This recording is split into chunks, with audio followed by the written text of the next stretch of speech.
Bebe Cool ate wabadde ku kivulo kye ekya Tondeka Ekiwatule agenze ate natuwayo ku bubaka obuva eri Jose Chameleon nti ayogera naye wabula ng'ate akakasizza abantu nti nze n'omusawo oba Dr. Jose Chameleon Tetulina Jetulaga ate weetuli nenga mukwana welcome to my channel.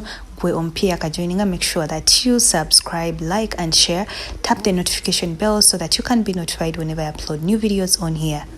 Omuntu yenna ayina okulwana n'asobola ebizibu bye naye era mwekubireko mu ngalo kuba teri asobola bizibu by'okuggyako gwe. Mwebale kuwagira, mwebale kusabira Dr. Jose Chameleon era ebizibu bye nsuubira ajja bisobola. Si kyekyo omanyi oyo omusawo ne Bebe Tetulina Jetulaga era mwebale kusaba kuba ate bw'ava mu ddwaliro nga bakanise omanyi naye muzibu agenda n'asumulula natti n'asumulula eyawano n'asumulula eno n'omugamba Jose nawe tosumulula nyweza kunyweza n'asumulula mugamba nyweza ali awo naye kati bagenze kunyweza. So the doctor ali mu mbeera nnungi abakunkubirako awo katono n'agamba abantu bange asubiddwa nnyo but ajja kuba bulungi era ali out of danger.